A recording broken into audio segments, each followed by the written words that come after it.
Dr. McCormick, you are recognized.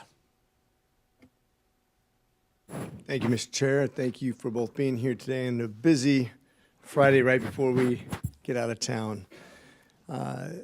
Lieutenant General, I appreciate you stopping by the office yesterday. We had a very candid conversation about Cyber 2.0 and its organization. One of the things that we mentioned, and you just kind of alluded to, Ms. Buckout, that we're essentially moving on from the traditional Cyber 2.0. We're going to revamp that, correct? Yes, sir, that is the plan. Okay.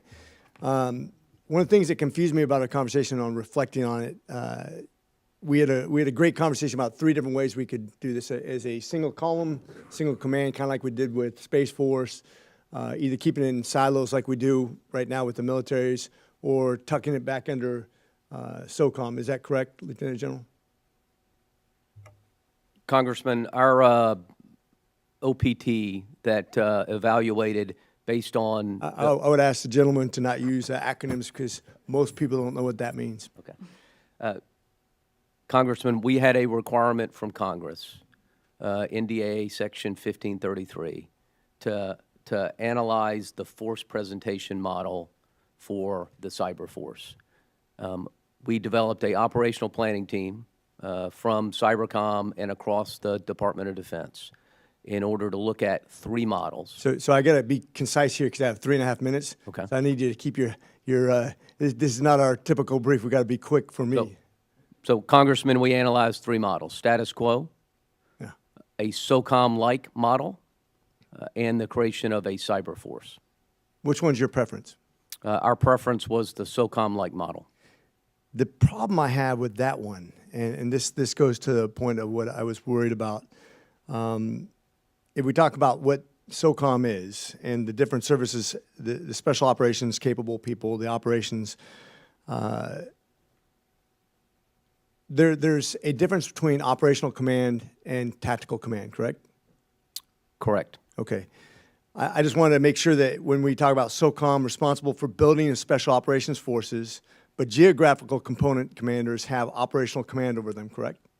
That's correct. Okay. This seems to fly in the face of what Cybercom would be, both building the forces and employing them in that kind of model. Do you have something to say on that, Ms. Buckout? Okay. So the different services of special operations, or SOF operations, are each unique and perform different missions like SEALs versus Joint Tactical Attack Controllers. You talked about Cybercom managing common training requirements so that regardless of uniform, everyone is trained to operate as interchangeable, correct? That is correct. Okay. And am I incorrect in understanding there's purposeful no service specialization when you do that? Is that correct? That is correct. Okay. So this is where I don't really understand because JSOC isn't a combatant command like Cybercom is, correct? That is correct. They are sub-unified command. Okay. So it sounds good at first glance, but what it worries me is that the command has been trying to incorporate this for 12 years where you can't do both inside of SOCOM, or am I misunderstanding that? Congressman, just like SOCOM, we have components and we have sub-unified commands to include the Cyber National Mission Force and Joint Force Headquarters DoD, similar to SOCOM. Okay. I guess I wonder if, Ms. Buckout, and you can weigh in this anytime you want, because I know this is a complex issue. It really is. And we've been arguing this since I got here.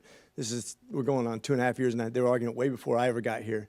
And I just want to make sure when we're recreating 2.0 that we're moving at light speed as fast as possible without the get-ups of organizational cross-contamination, if that makes sense. When you talk about prepping somebody administrative versus deploying them tactically, usually it's done in separate commands, not in the same command. And that's what worries me is that we're bumping up against this. The services want to have their own silos. We want to have a same command. We tuck it under SOCOM. It hampers us to do the mission correctly. And that's what I'm just really worried, that we put a lot of thought process into this before we jump on this next time, that we understand, we look before we leap. Does that sound reasonable? Yes, Congressman. That's too easy. Too easy. All right, well, thanks. As with that, I yield, Mr. Chair.